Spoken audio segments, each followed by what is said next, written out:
lagi di Mora Talk yang akan membahas seputar informasi yang tentunya edukatif bagi para Moratelian bersama saya Akasya Fiandri. Nah, di episode Mora Talk kali ini kita akan membahas tentang WFH, work from home atau kerja dari rumah. Nah, kan Moratelindo ini salah satu perusahaan yang menerapkan WFH juga nih kepada para karyawannya. Gimana sih mekanismenya? Apakah ternyata WFH ini efektif apa enggak ya? Untuk membahas hal tersebut, saya udah ditemenin dengan partner diskusi saya di sebelah saya. Halo Mas Gun-Gun. Halo. Halo. Gimana kabarnya? Alhamdulillah baik. Alhamdulillah baik. Lagi WFO nih Mas Gun-Gun, tapi kan juga WFH ya. Nah, menurut Mas Gun-Gun sendiri, mekanisme Moratelindo menerapkan WFH di karyawannya tuh kayak gimana sih? Dan sebenarnya efektif apa enggak? Oke, saya pertanyaan yang pertama dulu ya. Seperti yang kita tahu, perusahaan kita kan bergerak di industri telekomunikasi dan di PSBB, di pedoman PSBB itu kan kita termasuk ke perusahaan yang mendapat pengecualian untuk tetap bisa WFO.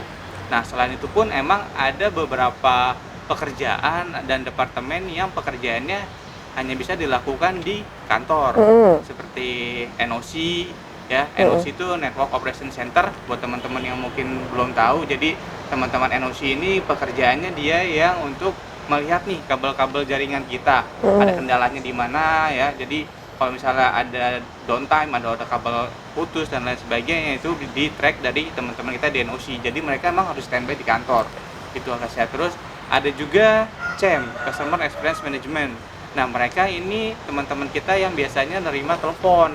Ya, terima telepon atau kalau misalnya ada gangguan, customer kita telepon ke teman-teman di CEM. Call center ya? Call center, bener. Nah, kebayangkan kalau misalnya mereka ini di rumah gitu, mereka ya susah untuk controllingnya pekerjaan mereka. Jadi mereka tetap bisa dan harus kerja di kantor.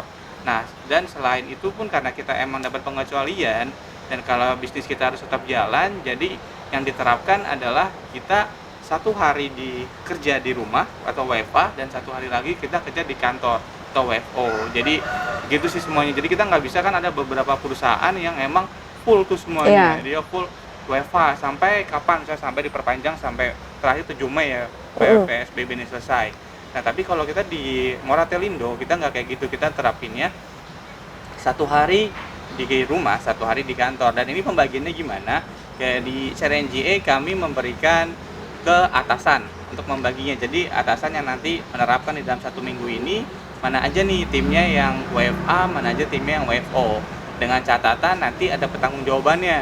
Jadi nggak cuman teman-teman yang WFA, udah WFA aja dia tanpa ada pertanggungjawabannya. Jadi nanti atasannya ngerekap tuh pekerjaannya ketika tim ini di rumah ngapain aja. Nah, nanti ketika direkap dia yang submit ke HR. Jadi ada pertanggungjawaban untuk produktivitas dia. Berarti cara mantaunya kayak gitu ya? Iya, tapi kalau kita bicara lagi apakah efektif dalam bekerja, nah itu masih kita review sih, kita belum dapat datanya dan pasti ya akan berbeda ya dengan bisnis as usual kan. Biasanya kita langsung ketemu, kita kerja di kantor, sekarang ada yang di rumah kan pasti kan dia nggak ada istrinya atau ada anaknya, pasti kan ada distraksi di sana. Jadi untuk efektif atau tidaknya di pekerjaan kita perlu review lagi sih. Tapi kalau untuk efektif menangani COVID, saya bisa bilang ini efektif. Nah, kalau misalnya di learning and development sendiri nih ya, sering ngadain training gitu. Lagi kayak gini, nggak bisa training, nggak bisa tatap muka sama para Moratelian. Itu gimana tuh? Ya, kami stop training in-house itu yang tatap muka itu per tanggal 5 Maret. Jadi pas lagi semuanya sudah ada beberapa orang yang terjangkit dan kita khawatir kita nggak boleh kumpul ramai-ramai gitu, akhirnya kita stop semua dan kita sempat freeze dulu tuh training. Akhirnya kita mikir, oh ya udah coba kita terapkan untuk online learning aja gitu. Nah, pada saat itu kita mau trial dulu tuh. Trial kira-kira materinya yang agak-agak gampang dulu deh. Apa gitu. tuh yang pertama? Yang pertama itu induction training. Nah, induction training itu karyawan baru. Jadi kan masih ada karyawan yang baru gitu kan, belum terlalu lama join di Moratel. Ya udah kita pakai materi yang induction dulu. Ya, kita habis ke induction dan ternyata sukses. Akhirnya kita buat lagi lah. Kita buat coba training yang mudah dulu, dan mudah tidak terlalu banyak praktiknya dalam artian ya, bukan mudah untuk ditangkap, tapi mudah bisa atau diterapkan di online, tidak ada praktik, tidak perlu ada alat peraga dan lain sebagainya, dan itu kebanyakan soft skill.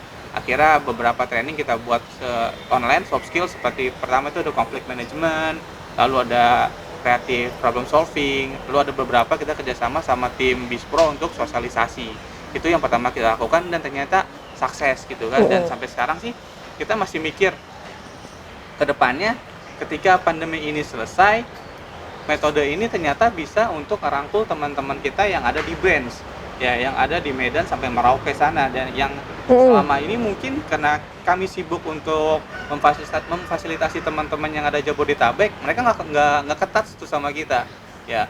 Iya. Terus karena ada metode online training ini, mereka bisa ke-grab sama kita gitu, karena pas online ini plusnya adalah mereka yang di Medan sampai Merauke sana bisa join gitu, bisa ikut-ikutan training juga. Jadi ada blessing in disguise lah sama kita buat training di di online ini. Oke, itu plusnya. Minusnya apa nih? Kekurangannya apa? Minusnya pasti namanya orang training gitu kan, enaknya kalau kita langsung ada orangnya gitu ya. Langsung ada orangnya, dan kita biasanya ada gimmick, ada beberapa metode, misalnya ada kayak studi kasus, ya, ada simulasi. Itu yang nggak bisa kita terapin nih. Ya, teman-teman nanti bisa cari tahu ada di teori kognitif itu kan, ada mengetahui, memahami gitu kan ya, sampai dia bisa menganalisis. Nah, kalau kita pakai online training itu, di mana kita biasanya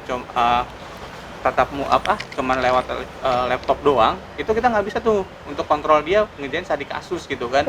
Karena kalau saya bilang saya buat ngajar creative problem solving, di mana banyak study case di sana, itu susah banget untuk, ayo Pak mikirnya gimana nih kalau ini gitu kan. Terus dia bilang ya gini. Jadi nggak banyak orang tertrigger untuk berani ngomong gitu, jadi lebih cenderung satu arah ya. Bahkan malah mereka ke distract ya sama sekitar. Katakanlah misalnya tiba-tiba istri minta tolong beliin apa ke depan. Benar. Kami pernah ada training kayak gitu, terus ada anaknya minta jajan apa gitu, ayah apa gitu ya, itu anaknya siapa tuh, yaudah anterin dulu atau gimana gitu kan. Iya, itulah, itu pentingnya kalau kita di rumah kita harus start dari awal gitu. Oke, terakhir Mas, tips agar bisa tetap produktif dalam WFH, biar mungkin ada yang tadi kata Mas cerita ada anaknya tiba-tiba datang nganterin dulu jajan, apa harusnya kayak gimana nih? Oke, yang pertama sih bener ya, kan tadi saya sempat mention di awal tadi, kita harus start dulu bilang ya, sama kalau tinggal sama istri, bilang sama istrinya, aku kerja nih ya di WFH di rumah, bukan berarti nggak lagi kerja gitu, bukan lagi libur gitu. Jadi kalau misalnya ada apa-apa, bilangnya nanti aja ya gitu. Jadi dibilang tuh start dari awal. Jadi jangan nanti kita lagi kerja dibilang, "Mas, tolong angkatin galon." Gitu kan, gitu kan. Ya udah, takutnya kita lagi meeting sama atasan atau diminta angkatin galon gitu. Tapi Mas pernah ngalamin sendiri gitu? Bukan angkatin galon sih, suruh ganti lampu. Gitu lah, ya kan. Itu lagi tengah-tengah lagi training? Iya, enggak. Alhamdulillah lagi meeting sama internal doang sih. Oh, okay. Nah, jadi, "Mas Gun, tolong gantiin lampu." Gitu kan. Gotong steger dulu gitu kan, repot. Ya, jadi terus harus di state dulu tuh. Ya, dan setelah di state, kita biasakan lah ya, kayak kita datang ke kantor kan fresh ya. Iya. Nah, ketika kita bekerja juga, meskipun itu di rumah, kita harus fresh juga. Karena itu ngaruh ke passionnya kita atau semangatnya kita ketika kita bekerja. Teman-teman kebayang, teman-teman mau kerja WFH jam 8 gitu, terus udah gue nyalain laptop, belum cuci muka gitu, gigi, ya pasti ke bawah kan, kayak belum 100% lah nyawanya di sana. Setidaknya cuci muka dulu, yang cewek bisa make upan dulu meskipun belum mandi ya. Ada pengkondisian lah, kalau ibaratnya mempantaskan diri sendiri untuk bekerja gitu. Terus cari sudut yang dimana teman-teman minim distraksi gitu ya. Jadi kan kalau di sudut-sudut rumah kita tuh biasanya ada yang jarang orang lewati gitu kan. Ya, jadi tetap taruhlah teman-teman bekerja di sana. Seperti kita kerja di kantor aja ya, kita juga buat yang namanya to-do list kan. Pasti kita punya to-do list nih. Hari ini ngapain, hari ini apa aja to-do listnya, dan kita kategorikan tuh, mana pekerjaan yang penting sama genting, mana yang penting tapi nggak genting, mana yang tidak penting tapi genting, mana yang nggak penting tapi nggak genting gitu. Nah, khawatirnya yang kita kerjain itu sebenarnya di rumah itu yang nggak penting dan nggak genting. Oke. Apa itu? Ya cuman kayak di Zoom yuk, terus ngobrol sama temennya gitu, meeting, cuman nggak bahas pekerjaan gitu kan. Nanti tinggal dipoto, kita kerja nih gitu kan. Padahal yang dibahas nggak ada konten pekerjaan. Padahal malah nyanyi. Iya nyanyi biasa ya. kita juga bikin tuh ya kan. Tidak penting dan tidak genting ya. Jangan mengerjakan ini kan ada kuadran waktu ya. Di kuadran 4 jangan di sini lah gitu. Terus yang di tidak penting tapi genting nih. Ibaratnya ini harus dilakukan sekarang, tapi kalau dipikir-pikir lagi nggak penting. Ya. Apa tuh contohnya? Misalnya ada telepon dari temannya gitu kan, bunyi terus nih, kita lagi kerjain, misalnya saya lagi bikin modul gitu, telepon saya bunyi terus kan, saya nggak angkat, bunyi lagi, saya nggak angkat, bunyi lagi, akhirnya saya angkat lah, ternyata si Clara yang nelfon ya kan, Oke. si teman rekan saya, "Mas, hari ini lu nggak masuk?" gitu. Dia jawabnya gitu doang kan, "Iya nggak masuk kan, gue WFH." "Oh iya," gitu. Udah gitu udah? Udah gitu, karena Oke. kan nggak penting kan sebenarnya, teman genting karena dia telepon terus. Iya. Ya, khawatirnya kita terjebak di situ.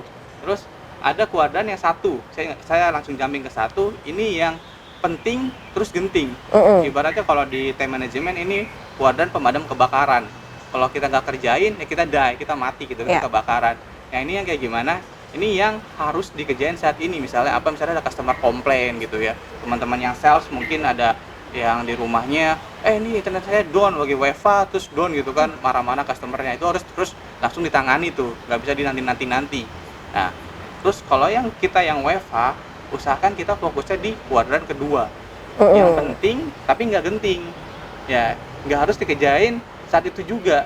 Ya, jadi ibaratnya ini bisa buat kita kerjaan saat ini tapi pekerjaannya nanti misalnya selesainya di hari Rabu gitu ya. Kita kerjaan di Senin, selesainya di hari Kamis. Kalau kita di rumah dengan level konsentrasi yang tidak seperti di kantor, usahakan yang dikerjakan adalah pekerjaan yang di kuadran kedua, yang penting tapi nggak genting. Jadi masih agak slow lah ngerjainnya ya. Masih bisa rebahan dikit. Masih bisa berbahan ya, agak ya kalau sebelum puasa masih bisa ngopi-ngopi gitu kan. Kalau yang kita puasa mungkin masih bisa lah. Oke, berarti itu semua ya diingat-ingat para moratelian, dan yang bukan moratelian juga yang lagi nonton ini, diingat-ingat gimana sih caranya meningkatkan produktivitas agar WFH kita tetap efektif, tetap jalan. Kalau misalnya di core value kita, WFH ini masuknya berarti selain ke change, ke integrity ya? Setuju nggak? Setuju banget ya. Dan sebenarnya kita banyak ya, kita ada passion juga, inovatif gitu kan. Mungkin kita biasanya kerja di kantor doang, terus karena ada masuk krisis kayak gini, kita harus inovasi nih. Apa ya kira-kira saya di rumah biar kerja yang nggak bosan tuh ngapain ya? Atau kerja sambil salto kah, atau ngapain ya, kita buat hal-hal yang baru lah. Terus ada change, wah pekerjaan saya nggak bisa dilakukan di kantor nih, tapi bisa kok pakai dengan metode yang baru, saya menemukan ini, dia change lagi. Terus teamwork ya, mungkin semua orang tahu lah teamwork, dia bisa meeting sama teman-temannya gitu, nggak harus meeting langsung, dia bisa via aplikasi conference call gitu kan. Terus ada service excellent, bagaimana internet kita masih bisa tetap bagus selama masa WiFi ini. Iya, apalagi internet penting banget kalau misalnya lagi kayak gini. Gitu. Makanya teman-teman NOC, teman-teman CEM itu harus kita support banget mereka. Itu terus ada yang terakhir passionate, walaupun di saat kayak gini kita tetap harus semangat lah mengerjakan semua pekerjaan kita. Alhamdulillah sekarang situasi udah menurun, teman-teman mulai siapkan dirinya supaya nanti kita mulai ke awal, kita mulai ke bisnis semula lagi, kita udah nggak canggung lagi. Ya, pokoknya tetap menerapkan ICT SIP dimanapun, kapanpun kondisinya gimana. Ya, oke. Terima kasih Mas Gun atas waktunya, dan terima kasih para moratelian yang telah menonton. Sampai jumpa di Mora Talk selanjutnya. Bye. Bye-bye.